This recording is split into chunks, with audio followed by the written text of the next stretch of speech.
Selamat pagi. Renungan kita pada hari ini diambil dari Amos pasal yang ke-6 ayat 1 sampai 14. Judul renungan kita pada hari ini adalah bebal. Mari kita baca artikelnya. Di tengah-tengah krisis wabah virus sejagat, Somad dan Udin berdialog. Dengan enteng Somad bertanya, memang seserius apa wabah ini sampai kita semua harus nongkrong di rumah terus. Dengan lagak kocaknya Udin menjawab, Bang, klub malam dan tempat judi aja tutup. Gereja juga tutup. Kalau neraka dan surga saja sudah sepakat untuk hal yang sama, mana yang lebih serius daripada itu? Somad manggut-manggut, penuh pengertian. Amos Nabi Tuhan yang gelisah akibat kondisi bobrok masyarakatnya, sekaligus ia cukup paham pergerakan politik internasional sejaman. Terutama bahaya ekspansi dari negeri adikuasa Asyur. Diteriakannya peringatan bahwa bangsa-bangsa sekitar sudah kian melemah mendekati keruntuhannya. Alih-alih bersikap waspada, Israel terbuai dalam rasa aman yang palsu. Banyak orang, terutama pemimpin-pemimpin, yang menikmati keamanan semu dalam kenyamanan pribadi. Ayat 4-6. Ketidakwaspadaan ini kelak disusul oleh kejatuhan ibu kota Samaria akibat gempuran Asyur. Teriakan Amos itu benar, tapi tidak didengar. Tak ada yang serius menanggapinya.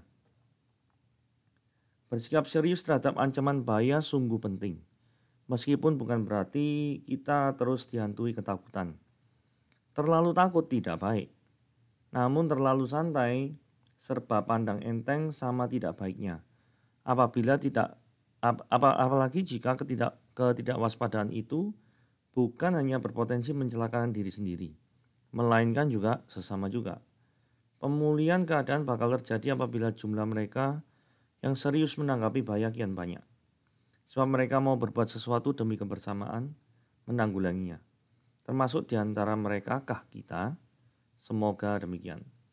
Jika kita merasa aman, belum berarti kenyataannya memang aman. Bisa jadi itu hanya sebentuk kebebalan. Saudara, mari kita membaca daripada ayatnya, yaitu Amos pasal yang ke-6 ayat 1 sampai ke 14 gitu ya. Mari kita membacanya dari ayat pertama. Kita nanti langsung mengeksposisi supaya mempersingkat waktu. Celaka atas orang-orang yang merasa aman di Sion, atas orang-orang yang merasa tentram di Gunung Samaria, atas orang-orang terkemuka dari bangsa yang utama, orang-orang yang kepada mereka kaum Israel biasa datang. Saudara, kenapa kok orang ini yang berdiam di Sion? Sion itu berarti ini kan sudah pecah ya, Israel Selatan dan Utara, yaitu di Israel Selatan. Kenapa kok orang itu merasa celaka gitu ya? Atau seolah dikutuki celaka itu? Karena mereka ada kesombongan. Nah, kesombongan yang seperti apa? Kesombongan karena ayat yang ini. Nah, ini ya. Hai kamu yang bersuka cita karena lo dabar, dan yang berkata, bukankah kita dengan kekuatan kita merebut Karnaim bagi kita. Artinya orang-orang Israel ini pernah menang namanya merebut yang namanya Lodabar dan Karnaim. Dan ini sebenarnya adalah kota kecil. Dan dengan merebut kota kecil aja mereka sudah merasa sombong. Kemudian ayat 2 dikatakan, menyeberanglah ke Kalne dan lihat-lihatlah, berjalanlah dari sana ke Hamat yang besar itu, pergilah ke Gad orang Filistin. Adakah mereka lebih baik dari kerajaan-kerajaan ini? Atau lebih besarkah daerah mereka dari daerahmu? Jadi maksudnya gini, kalau kerajaan-kerajaan seperti Hamat, kemudian Gad orang Filistin, yang besar saja Tuhan akan hancurkan, maka tidak ada alasan bagi orang Israel itu sombong hanya karena telah mengalahkan kerajaan yang lebih kecil. Maksud daripada ayat 2 itu seperti itu. Dan dari sini kita lihat ya, kadang-kadang kita tuh tidak menganalisa suatu masalah itu secara komprehensif, secara menyeluruh. Kadang kita hanya lihat itu separuh atau sebagian, kemudian kita jangan cepat ngambil kesimpulan. Gitu ya, sama seperti ini, menang padahal kotanya kota kecil. Kota-kotanya bukan bangsa yang besar. Tapi yang terjadi adalah merasa kuat, merasa sombong. Padahal kalau dibandingkan dengan bangsa-bangsa yang lebih besar, mereka tuh tidak ada apa-apanya. Ya, oke, ini ada kesombongan di sini. Ayat yang ketiga, hai kamu yang menganggap jauh hari malapetaka, tetapi mendekatkan pemerintahan kekerasan. Artinya orang-orang yang sombong adalah orang-orang yang tidak peduli, orang-orang yang terjebak oleh hawa nafsu mereka, karena mereka menganggap bahwa wah, hari penghakiman itu nanti masih jauh lah. Kan kita masih muda, orang masih muda bisa hura-hura, enggak apa-apa, si muda ya kok, ya kan?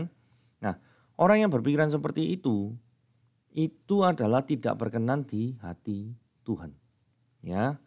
Nah, kemudian orang yang seperti itu biasanya sambungannya itu ada ayat ke-4 sama 6. 4 ini apa ya? 4 ini ngomong gini ya, yang berbaring di tempat tidur dari gading dan duduk berjuntai di ranjang, yang memakan anak-anak domba dari kumpulan kambing domba dan anak-anak lembu dari tengah-tengah kawanan binatang yang tambun. Yang bernyanyi-nyanyi, yang minum anggur dari pokor, dari minyak yang paling baik. Maksudnya apa semua ini? Maksudnya ini adalah menikmati kemewahan yang luar biasa, yang jor-joran gitu ya toh, jor-joran. Ini gila sekali. Kenapa kok ini ada kaitannya sama ayat 3? Soalnya gini ya, bagi orang yang memiliki uang, tetapi hatinya tidak ditujukan kepada Tuhan, maka dia akan menghamburkan uangnya itu dengan menuruti hawa nafsu.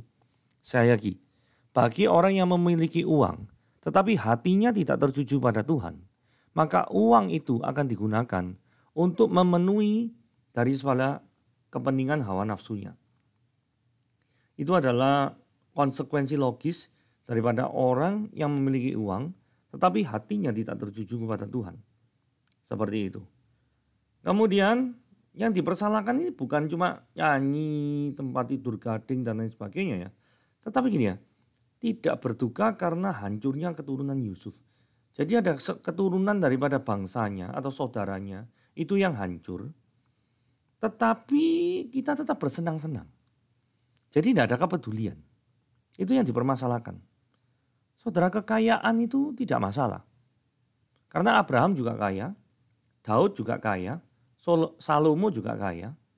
Tidak ada yang masalah dengan kekayaan. Tetapi yang dipersalahkan itu adalah gaya hidup mewah. Karena dengan kemewahan yang biasanya gandengannya itu adalah ketidakpedulian terhadap orang-orang yang membutuhkan. Itulah yang Tuhan persalahkan dan permasalahkan. Gitu ya. Dipersalahkan dan dipermasalahkan. Intinya seperti itu. 7. Sebab itu sekarang mereka akan pergi sebagai orang buangan di kepala barisan dan berlalulah keriuhan pesta orang-orang yang duduk berjunta itu. Jadi orang-orang yang tadi nikmati kemewahan, jadi ada 3 macam ya. Ini adalah kesombongan, rasa aman semu, kesombongan. Terus kemudian ngeremehkan daripada hari penghakiman. Yang ketiga adalah ayat 4-6, itu adalah hawa nafsu yang memenuhi mereka. Oke, mereka pergi sebagai orang buangan, berlalu keriuhan, ini adalah akibat dari 3 hal yang mereka lakukan itu. Ayat 8, Tuhan Allah telah bersumpah demi dirinya, demikianlah firman Tuhan Allah semesta alam. Aku ini keji pada kecongkaan Yakub dan benci pada purinya. Aku akan menyerahkan kota serta isinya. Pada kecongkaan Yakub maksudnya bangsa Israel berarti ya. Yakub kan sebut juga Israel. Jadi Tuhan sangat muak terhadap bangsa Israel. Padahal bangsa Israel ini adalah kaum pilihannya. Tuhan itu nantinya akan mendatangkan bangsa Asyur untuk menghancurkan daripada Israel. Kaitannya sini adalah Israel Utara, lebih tepatnya seperti itu. Dan jika masih tinggal 10 orang dalam satu rumah, mereka akan mati. Jadi tidak disisakan satupun. Ayat 10. Dan jika pamannya pembakar mayat itu datang dan mengangkat dan mengeluarkan mayat itu dari rumah itu, bertanya pada orang yang ada di bagian belakang rumah, adakah lagi orang-orang yang bersama dengan engkau? Dan dijawab tidak ada. Dia yang berkata diam, sebab tidak patutlah menyebut-nyebut nama Tuhan. Saudara, ayat ini agak aneh ya. Karena orang ini tidak menyebut nama Tuhan sama sekali. Cuma jawab ngomong tidak ada. Tapi dia berkata, sebab tidak patut menyebut-nyebut nama Tuhan. Ada kemungkinan seperti ini. Orang yang di belakang rumah ini itu komplain karena ini kan ada semacam kayak mungkin wabah atau perang dan lain sebagainya sehingga banyak orang yang meninggal. Nah, ketika banyak orang yang meninggal, ada suatu hal yang buruk terjadi, maka orang itu yang nomor satu itu komplain. Nah komplainnya kepada siapa? Ya komplainnya pasti kepada Tuhan, gitu ya. Cuma cerita tentang komplain itu memang nggak diceritakan di sini. Kelihatannya didengar oleh paman pembakar mayat ini, gitu ya. Sehingga dia berkata diam sebab tidak patut menyebut-nyebut nama Tuhan. Atau kemungkinan berikutnya adalah orang ini mungkin terdengar minta tolong kepada Tuhan, terus paman ini adalah apatis. Apatis karena sudahlah, karena melihat kondisi yang seperti ini tidak mungkin Tuhan itu menolong kita. Maka paman ini ngomong tidak patut menyebut-nyebut nama Tuhan. Jadi kemungkinannya ada dua kemungkinan itu ya. Sebab ayat 11. Sebab sesungguhnya Tuhan memberikan perintah, maka ya ini ya tak bedakan rumah besar atau rumah kecil ya. Rumah besar dirobohkan, rumah kecil jadi rongsokan. Nah, ayat 12 ngomong gini. Berlarikah kuda-kuda di atas batu? Atau dibajak orangkah laut dengan lembu? Ini kalimat-kalimat retoris ya. Kalimat retoris adalah kalimat yang tidak membutuhkan jawaban. Atau pertanyaan yang tidak membutuhkan jawaban. Jadi kalau ditanya berlarilah kuda-kuda di atas batu. Ya enggak. Kalau berlari kuda-kuda di atas batu ya sakit lah pasti. Atau dibajak orangkah laut dengan lembu? Ya jawabannya enggak. Orang bajak dengan lembu itu di sawah bukan di laut. Nah berarti kan dua ilustrasi ini kan menunjukkan bahwa ada suatu kesalahan. Dan orang tahu itu salah. Nah kalimat yang berikutnya, sungguh kamu telah mengubah keadilan menjadi racun dan hasil kebenaran menjadi ibu. Jadi mengubah keadilan jadi racun. Keadilan itu seharusnya menjadi obat yang mengembirakan kita semua. Betul ya? Tetapi bangsa Israel tidak meninggikan daripada keadilan. Bahkan menganggap keadilan adalah racun. Sehingga yang seharusnya mereka tahu bahwa keadilan menjadi racun itu adalah salah. Seperti ilustrasi ini dibajak orang kalau dengan lembu. Tidak. Harusnya keadilan tidak menjadi racun. Tetapi toh mereka tetap menjadikan racun. Itu yang terjadi. Dan itulah sebabnya Tuhan tidak berkenan terhadap bangsa Israel dan dihancurkan. Ayat 13. Hai kamu yang bersuka cita karena Lodabar dan berkata, bukankah kita dengan kekuatan kita merebut karena yang bagi kita? Ayat ini berhubungan dengan yang di atas tadi, yaitu kesombongan daripada bangsa-bangsa Israel yang mengalahkan daripada negeri yang kecil ini. 14. Sesungguhnya aku akan membangkitkan suatu bangsa melawan kamu. Ya Asyur itu maksudnya. Hai kaum Israel. Demikianlah firman Tuhan Allah semesta alam. Dan mereka akan menindas kamu dari jalan yang menuju ke Hamat sampai ke sungai yang ada di Araba.